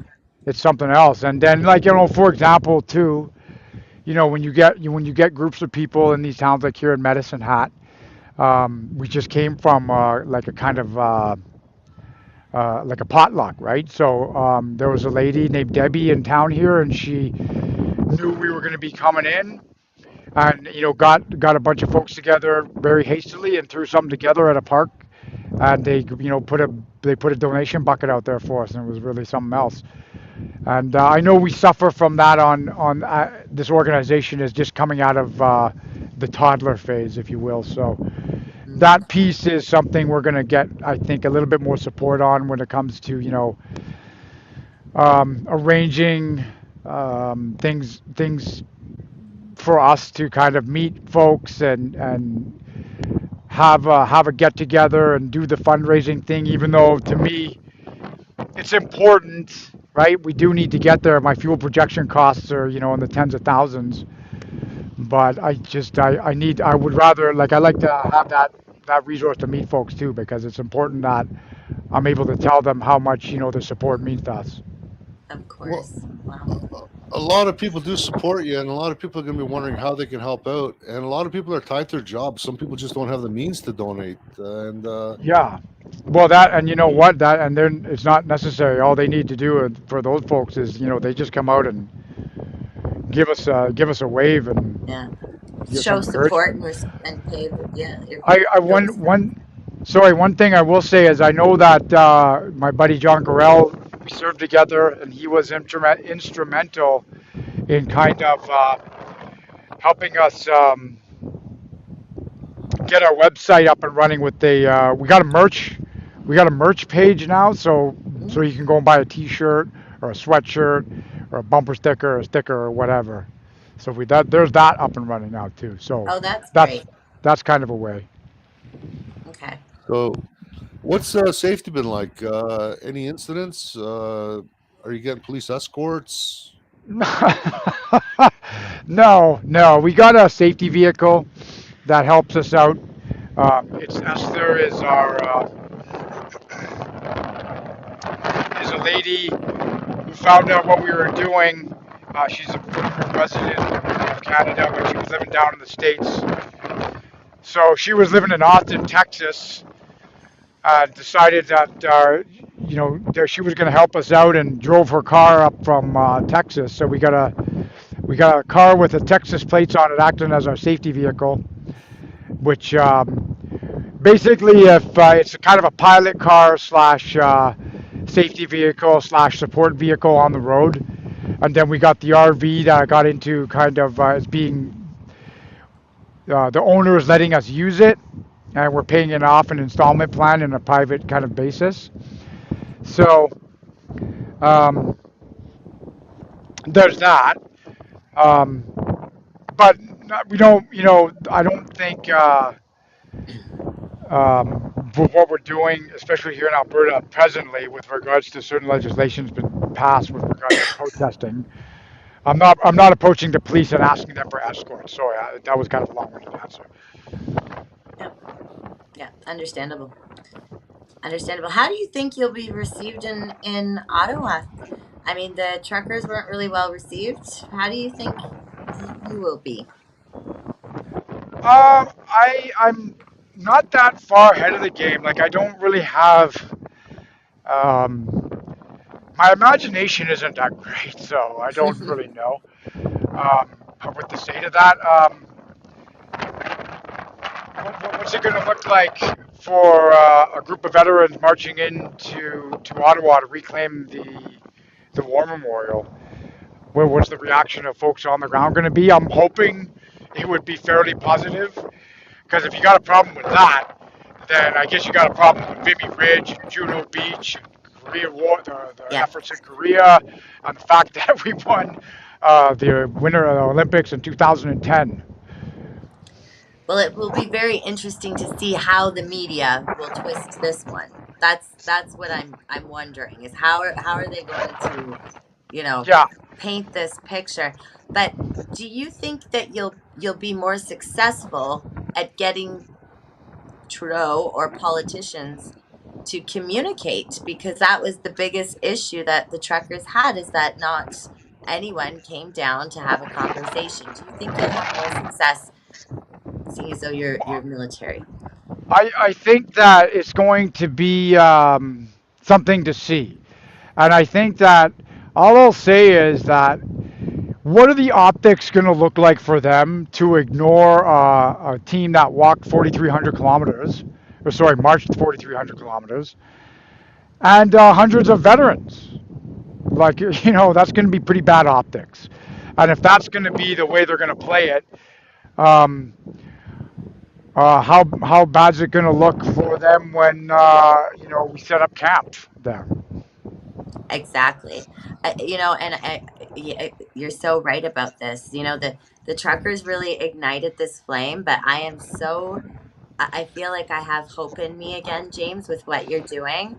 And I know what this is going to bring out. And you've had so many different independent media, Ed, and I know you talked to Kristen Nagel and, Dave from the Shed. You've just been all over the independent social media platforms. It is getting out. I know it feels like it's, you know, walking through quicksand, but it is getting out, and I know that you have so much support and love behind you. So I just want to let you know that you've ignited that hope again in us.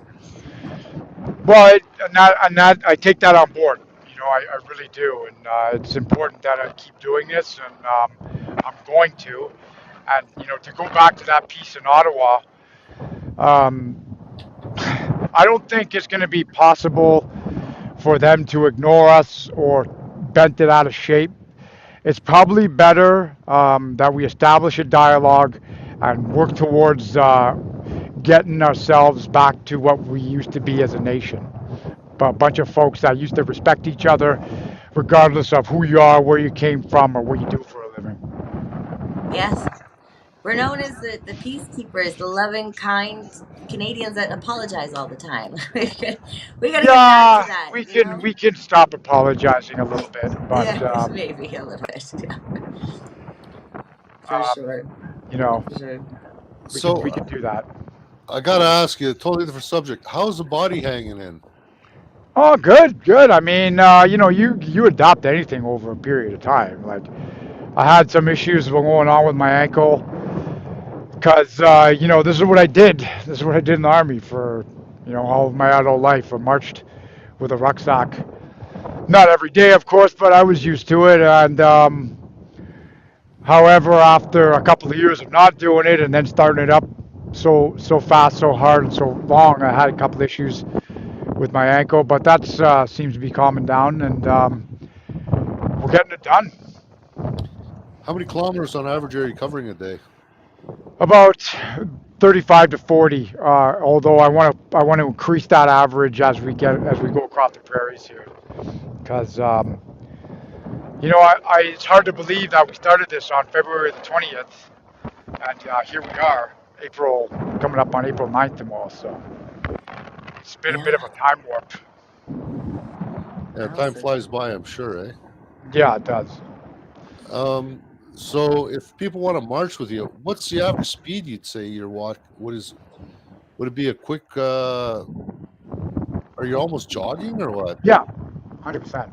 Yeah, about 6 kilometers an hour. So that looks like that's a brisk. That's a well, you're probably semi jogging at that point. And then there are days when I do want to make up those distant gateways, so I do double time, right? So there's that.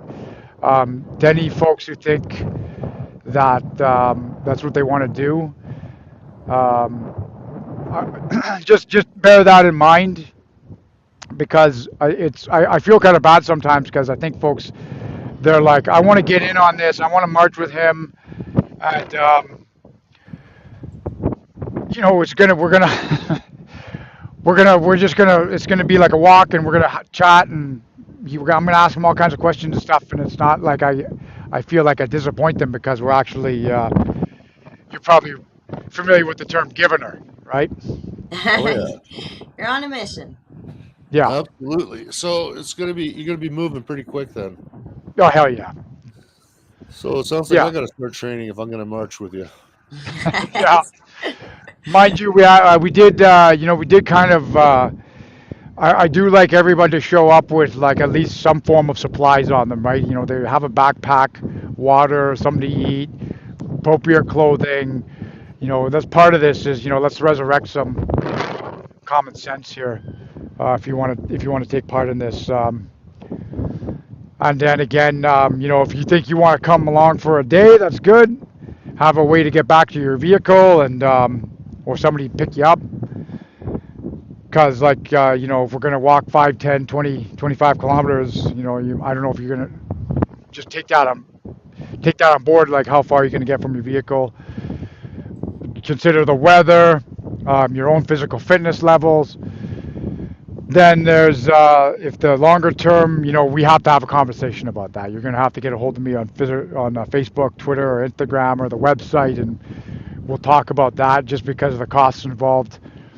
And like I said, it's not my intent to alienate any of the folks who are like putting us up as far as accommodations, and we're not bringing in the kind of cash where we can just get hotel rooms for the team every night. So there's that. Okay, Monique, you got any more questions for James? No, I think I interviewed James over a week ago, so we covered quite a bit there. But glad to see you're doing well, and staying the course. How are you? How are you feeling? So you said you had a little bit of issues with the ankle, but otherwise you're feeling okay. Yeah, actually, considering, we got 1,200 kilometers on the clock, and we're doing, that getting that kind of kilometers in. After 4 or 5 days, I get typically get a little bit wore down, and we take a break and then start it up again. And it's pretty much this is the cycle we've been going off of. Have you had any negative interactions with anyone at all? Yeah, they're fairly few and far between. It does happen. Sorry, we've become trapped in a children's playground. Call off the march. Sorry. Quick, send in the bouncy castles. Yeah, so it happens occasionally, and every time it does, I'm consistently baffled because I can't imagine why what I'm doing would bother you. That you have to scream out a window, like some profanity out the window, or give a middle finger. But honestly, the positive outweigh the negatives, and it doesn't affect me as much as it did the first few times I saw it. So they're far and few between, which is good. Yeah. Unfortunate, but. Have you had any interactions where people just didn't know that you were even out there and they were surprised? Oh yeah. It's it's kind of funny. Folks will be like, wait, what's all this about? And I tell them, and they're either supportive or apathetic, and then but then there's folks who are like, I tell them what I'm doing, and they get right behind it, and it's pretty inspiring. And I also there's sometimes you meet folks and they're like, I love what you're doing, and then they're like, who are you and what are you doing? They don't even know. Yeah. That's a people, so many people nowadays, they just don't even know what's going on. They like to, Yeah. Oh dear. That's funny. Well, on Facebook and other social media, they've got us speaking inside our own echo chambers. Again, thank you for coming on so we can shed more light onto your mission and to explain to people what's actually going on. So now that there's hundreds of more people now, then be clear on what's going on, what the mission is. And if people want to support you, great. And I'm sure they're going to spread the word. So as time goes on, you should be getting more and more donations, and hopefully more and more people know what's going on. You should have more and more support, and hopefully more and more people will be looking for you coming into their town with flying that Canadian flag. Yeah, I hope so. It's been pretty inspiring so far. And just before we take off, I just want to say that I'm happy that the folks that are with me, there's 9 of us, and I'll just give them a shout out right now. It's Christian, Jeremy, Dallas, Dan, Gavin, Tyler, Esther, and Logan, our auction photographer. And then we got our online folks, and those consist of my sister is Eva and Velvet, and my niece, a couple of my nieces, Susan and Jennifer, and Sue, and May, and Kevin, and Dennis, and there's just a bunch of guys that they'll get their own shout out videos too. But this, without them doing what they do online, nobody would know who we are or what we're doing either. So that's amazing. Thank you to all of them. We actually have a pretty good reach here on Freedom Report. I'm surprised no one's tuned in from Florida today, but expect more and more people to be reaching out to you. Have the Americans covered what you're doing yet? I hear I get some comments, even though I'm kind of how do I put it, trepidatious when I read through the YouTube comments. But you see occasional actually from around the world. Occasionally I get comments and feedback on some of the videos. So yeah. Great. Yeah, your photographer Logan. He actually worked with our team quite closely earlier last year. Right. And Yeah, hopefully, he's a talented photographer for sure, and a good yeah. drummer. I didn't know. Actually, I did hear him play drums once. I have a video of him playing drums on my Facebook, right along in McQuaid.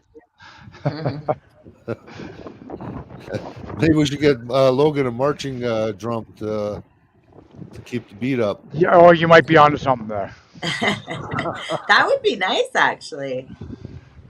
Yeah, you might be onto something there. All Yeah, right. it makes some noise when you're going through these small towns. People hear you. Yeah, bring them out of their houses. Yeah. Um, I'm sure there's going to be more and more support as word does get out, because obviously you're not getting any coverage on MSN. Yeah. And Yeah, quite I didn't frankly, expect it.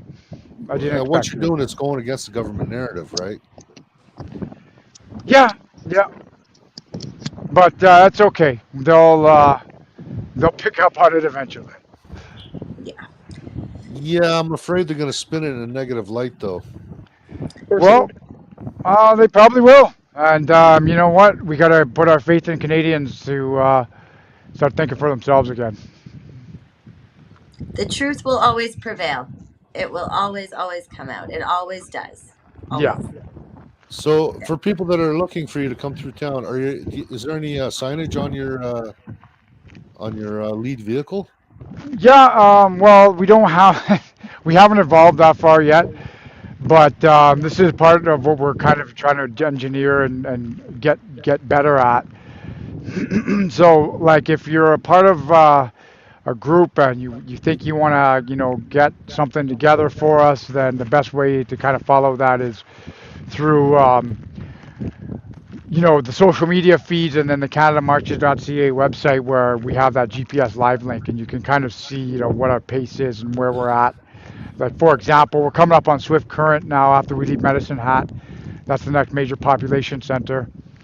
And, I haven't been in touch with a couple of folks there.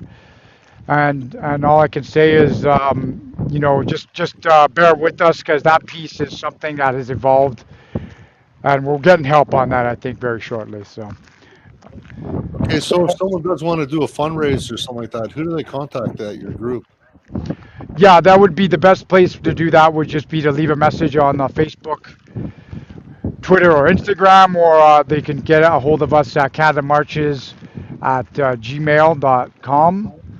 And we'll I got the kind of online division giving us messages that, or passing those messages along to us, and then we can establish contact through those means.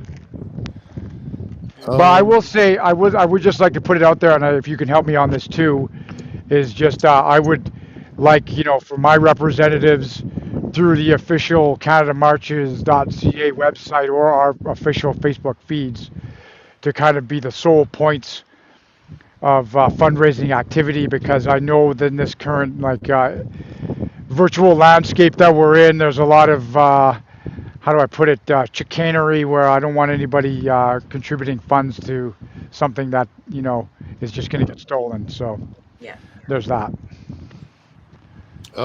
If there's any excessive funds, what do you plan on doing with those? Wounded warriors. Wounded warriors, really? So I'm going to have to reach out to someone that I volunteered with. He's an outfitter in Thunder Bay, and actually, I think still every summer they've got people going, and they send vets in, and these are vets from there's a group that are older vets that have served Vietnam, and there's some guys that are will be from the Yugoslavian conflict, and then there's the current vets that are suffering the most, it seems. Right. And usually PTSD is pretty high on the list. And it's amazing how many guys are still suffering after all these years. What's up, boys? Yeah, put me in touch with them. We'll figure something out. Yep, I'm going to definitely work that angle for you. I'm Hey, sure still got a they're going long to ways to be. go, my friend. But I'm glad you're doing it. I backpacked Canada twice, and it's quite the adventure. Yeah, thanks. All right, James. Okay, so what else can we help you out with?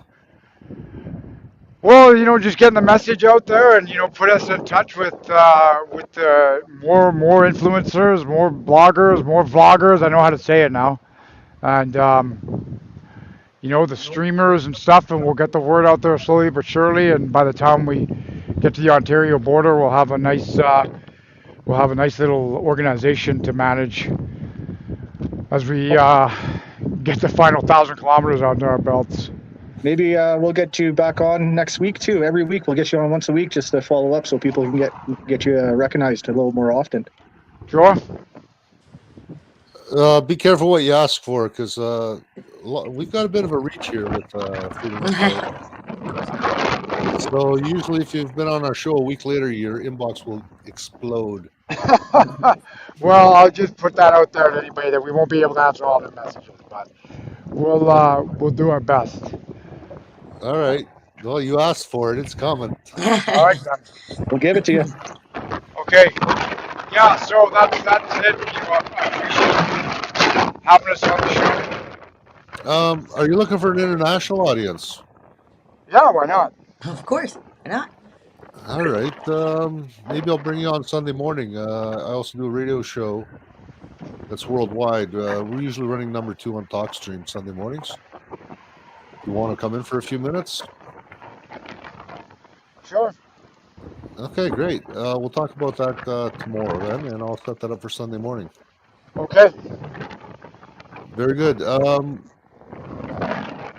What can I say? How many hours a day on average are you marching? 10.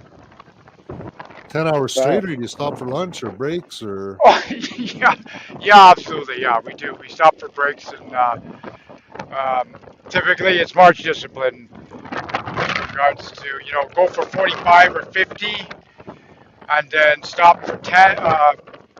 45 minutes, stop for 15, or 50 and stop for 10.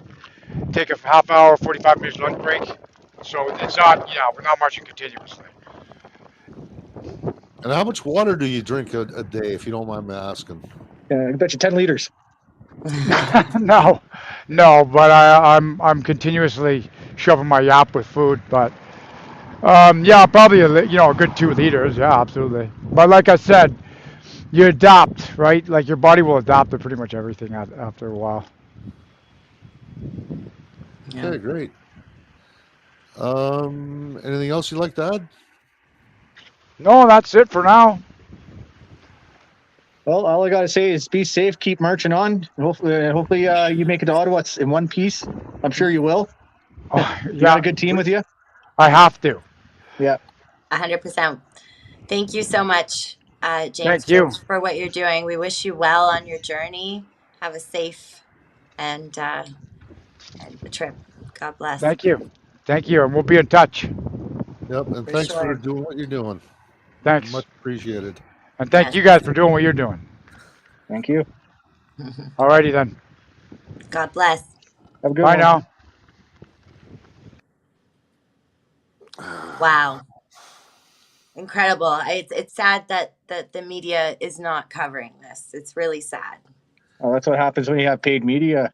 Yep. They don't want to cover the real stuff. They just want to cover tragedy, everything else but the real stuff. Yeah. Well, again, this man's issues, they go against the narrative. Yeah, exactly. Well, exactly. If it doesn't go with the narrative, then it won't be covered, right? So, but my gosh, what a hero for what he's doing. And, for obviously what they've done to him is completely unjust, but this is happening to Canadians all across this country. So I just, commend him for what he's doing and thank him for what he's doing for all of us. Well, he's inspiring a lot of people, and I hope a lot of more people realize the dangers that are about to come if we don't stand up, Yeah, 100%. Thank you, gentlemen, for doing what you do as well. Every person who is using their voice right now matters. a great deal for humanity. So thank you. So the thing to remember is this guy could have sat around, said, "Oh, I'll let someone else do it. So let someone else take care of it." Yeah. But no, no one else is doing this. It's just him right now and a small team of what 9 or 10 people. He said 3 vehicles. Yeah. Yeah. See, this is tough. Yeah, it is tough. Everybody's going through a hard time. Yeah. There's a lot of Yeah. people unable to feed their kids right now. There's a lot of people unable to feed themselves right now because of all this. And unfortunately, it's just going to get worse with inflation that's coming down the pipe. And it doesn't have to be that way. No. No, it doesn't.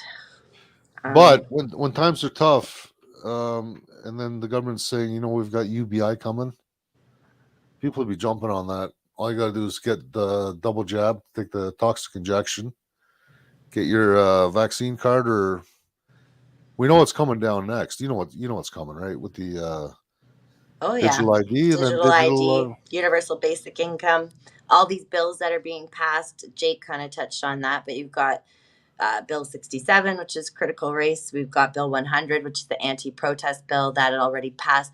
In New South Wales, Australia, they've passed it, a bill similar. It's pretty much written verbatim. Like, if it economically disrupts an area, they have, you know, the overreach of the abuse of police powers that were enacted during the Emergency Act will be pretty much permanent now. It'll be permanent. So it allows them to, and it even sees people's houses, which is like, that is really terrifying. But objects, you know, arrests, all that sort of stuff. We'll be So seeing a lot of stormtroopers on the streets from now on. yeah. So here's the thing, though. People got to understand one thing. If you don't fight it, and well, how can you fight? Not physically. Yeah. We got to get together. We got to get involved on these multi-party class action lawsuits. Yeah. We got to hammer the government hard. Push, push, push, and don't stop pushing. Yeah.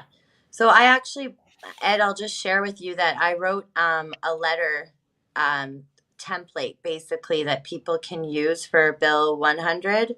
I know Stand for Thee has one for S22 S233 template on their site. So stand for the number the.ca. And if you want the template for Bill 100, I've made it super easy to just copy and paste it right off of Telegram. And I also have the list of all, like how James Topp mentioned there. I have the emails of everybody. So you literally just have to copy and paste that. And that's in my Telegram channel, which is independent_journalism_channel. So it makes it really easy for people to just kind of, it takes the work out of it, right? You don't have to think. You literally just have to copy, paste, and send it. You can tweak it to your liking if there's something else that you want to add or omit. But yeah, it's on there. And like James said, and like Jake said, we really have to you know, be aware of the bills that they're passing and take action. Because there is a system, like James said, and you know, so many of us just think that our government is there to to help us, or that we can't reach the government, and that's not true, right? So we need to take action. We can't just expect things to change. Exactly. We can't be standing on street corners and expecting change either. Yeah. No, and like I said, every little thing matters. I think protesting is important, but we can't just yell up from the street corner. We have to do other things, and there's, like Ed said, lots of lawsuits going on right now. So, you know, some people, you know, can help financially, even, you know, with different suits going on, and we all have a role to play. So we just have to find what works for us. But we can all if we can all be on our phones, we can all get behind a keyboard, copy and paste, and send a letter. Well, not just that. We got to show up the next few months. We got to show up in Ottawa. Oh yeah, in 100%. huge numbers. Well, we got the bikers event on April 29th. That's the day after the vets event. So we've got, what's nice is that a lot of the vets are flying from across Canada into Ontario. So many of them will likely be able to head out to Ottawa on the 29th. And then, I mean, we've got the Hoping to come. great. That's awesome. Yep. And all these events are on Freedom Events Ontario on Telegram as well. And then of course we've got the honorary James Topp that will be arriving mid to end of June is the goal.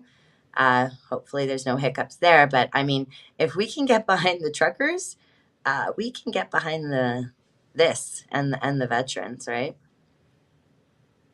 Well, a few days ago we had what's the guy's name, Derek, that you brought in? Okay. The guy from the States that came in for about an hour. Gerald. Gerald Salente. Oh man, yeah. So he brought up a point. You know, we're talking about protests don't work. He says, "Oh, they don't work, don't they?" Look at India. They were going to take farmers' lands away. Yes. Big changes. Those farmers, they came out, they protested, and they didn't leave. Exactly. And they did reverse that legislation. Yeah. I was just talking about that with Paul Minder last night. Paul Minder, you remember him? He was in Ottawa. Yep. Yeah. So they're actually hosting an event on, I believe it's April 23rd in Brampton. So they, you know, there's a high immigration population from Brampton, and a lot of them, you know, just have come from a lot worse to here. So they think, you know, basically Canada is just is a great place, and they don't realize the things that are going on, but similar things that transpired in their country are starting to happen here. So, you know, it's this event is to bring awareness to the community there. Awesome. So hopefully we can get those people fired up to the injustices that are going on. Yeah. But again, I can't stress enough that point that if these protests weren't doing anything, you really think they would have brought in the Emergency Act? Exactly. You really think they would have sent in the jackboots?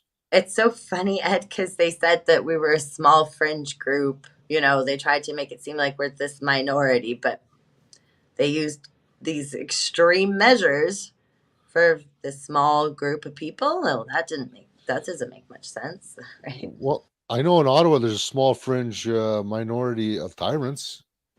Yeah. And it's a very small group. It is. And guess what, people? That is, yeah. We're not in it. So again, although things might seem a little down and dreary, we know these we know this legislation is coming in. We know they're going to try to put it in. This Bill 100, I hope I'm the first person that gets charged with it. I really do. I hope they charge me first. Because right away, court battle, constitutional challenge. We know what the good lawyers are here in Toronto, and we're going to hammer them hard. And if they think they're going to get away with it, okay, maybe we'll lose the first court case. So we'll crowdfund again, get the second court case going. There's legislation on the books. We're talking about it for the last couple nights, where what they're doing right now with Bill 100, it's illegal. Mm-hmm. And it's a higher law than what they're going to be putting in, too. Yeah. They're trying to take away our right to assembly. And if you look at, you know, protests are extremely important, because when there was extreme government overreach or tyranny and people took to the streets, a lot of the times it was the protesting that, you know, was able to combat this, like you said, in India, right? So it is very, very important, and it's our right as Canadians, right? It's our way of using our voice and to show our opposition to these things. So, but they're getting desperate. They're doing everything they know it's not going to stand up in court. Hopefully, thinking, you know, bringing this law, we'll charge a few people, make an example out of them, and this will all go away. Because I think, you know what, Canadians are just going to cower and apologize for I don't know, putting out the town of Ottawa, like, lowering their crime rate, feeding their homeless for 3 weeks, cleaning their streets, shoveling their snow, collecting their garbage. So they're trying their best. And you know what? They're running out of tools, guys. We're going to win this one. But everyone's got to show up and keep going. And the reason why they're bringing these draconian rules and laws in, because it does make a difference. If it didn't make a difference, why would they even waste the ink on the paper? Exactly. Well, you hit the nail on the head, Ed. Like, they're obviously desperate for them to be bringing these in. There's a reason for it, right? There has to be a reason for it. If they felt that we were just lying over and taking it, then they wouldn't need these measures. They're telling the people, forget about your freedom, comply with the state. That's what they're pushing. Mm-hmm. World Economic Forum, corporatism, it's all set up. It's been planning this for a long time. Yeah. Yep. So keep pushing back, keep fighting, because it is working. Like you said, like them implementing all these measures, the emergency measure, all these bills, it's because they're threatened. It is because they're threatened right now. They have to go to these extremes to stop us. But, we, after Ottawa, I think it just gave us such inspiration and hope. Nobody's backing down. We are not ever going to allow ourselves to go back to normal. We know that the veil's been lifted. We see now, and we see that we're not alone in it. So, we're powerful in numbers. Yeah, Derek, I agree with you. We're watching you. Yeah. Yeah, but in Ontario, we got 137.1, prevention of proceedings that limit freedom of expression on matters of public interest. Cases have been won recently just using this one clause. So, it's not supposed to be this way. It was never supposed to be this way. We've got a bunch of tyrants who rigged an election, got themselves elected. And I think Trudeau did a lot worse than he expected, which is why he's got to join up with Jagmeet Singh, who is also trained by the World Economic Forum. So it's not just Trudeau. Yeah. There's a whole bunch of politicians. We've seen this on previous shows, guys. We've laid it out for you. Why do I do what I do? To get the truth out, to show a different side of what's going on. Someone's got to do it. Someone's got to do it. Might as well be me, right? Yeah. And I know if I go to jail, at least I'll be in good company. Farmersforum.com. Truckers were right. Freedom Convoy protest was legal. Judge says an Ottawa is now being sued. Yeah, that's what I was mentioning earlier in the episode, Ed, that a judge has ruled that it was completely legal. So, the house of cards is dropping. It is a cult, but you won't hear that in the mainstream media, will you? You won't hear a lot in mainstream media.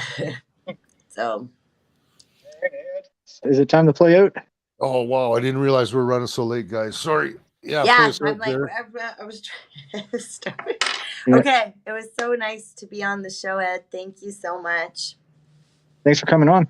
Okay, I'm going to put this up one more time. Thank you. And if anyone's in the Burlington area, April 28th, it's from 5 to 9 p.m., $75 per plate. It's at a Polish banquet hall. The address is 2316 Fairview Street, Burlington. And make your payment to Canada Alliance at protonmail.com. I'm assuming it's going to be a e-transfer. Is that automatically deposited, or is there password required? Yeah, it is. It is. And we've sold 152 tickets, so we are limited in space. So we're telling people to get on it if you want to be there, because we only have a certain amount of tickets. I'll be buying mine in a few minutes. I didn't realize tickets are selling that fast. Sorry about that. Yeah, and don't forget about this weekend. Yeah. Do you guys know that this weekend is the Defeat the Mandates in California, in LA?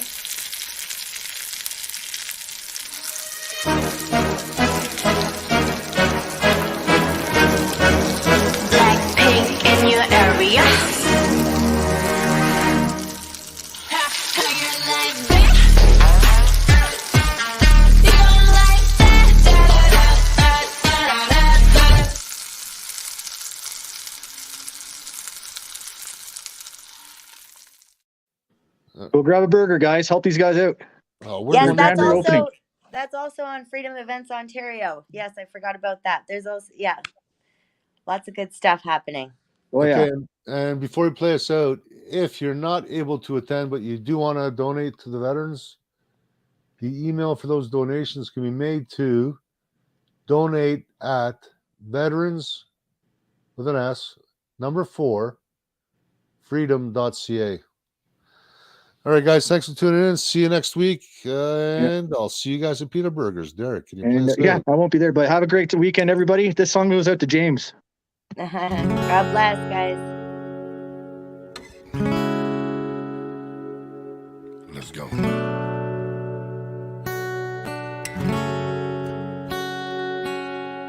The world getting crazy, baby, chill.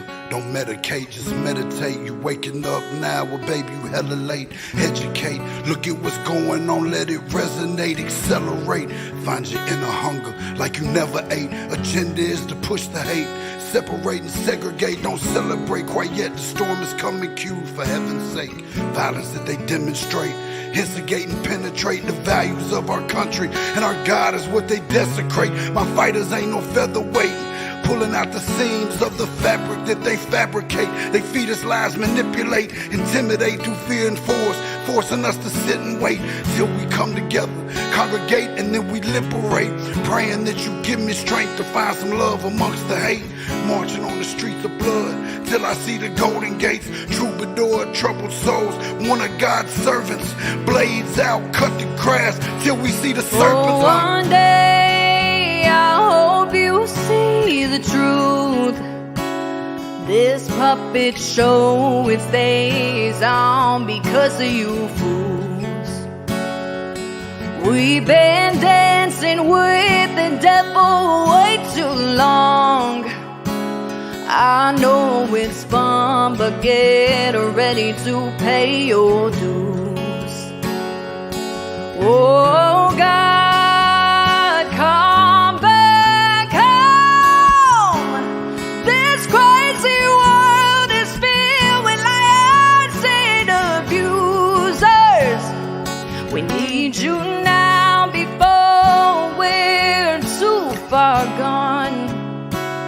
I hope one day they finally see the truth.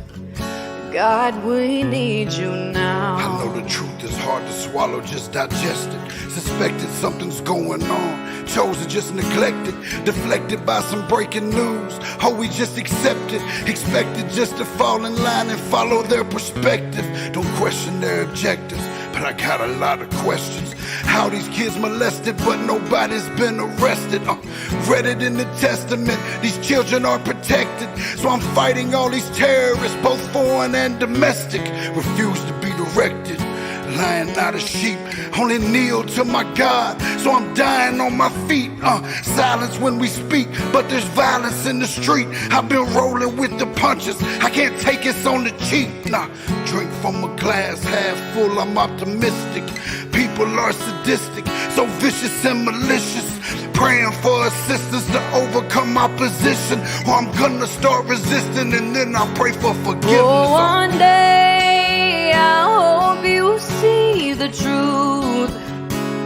This puppet show, it stays on because of you fools. We've been dancing with the devil way too long. I know it's fun, but get ready to pay your dues. Oh God, come back home. This crazy world is filled with liars and abusers. We need you now before we're too far gone. I hope one day they finally see the truth. God, we need you now. We need you now. We need you now.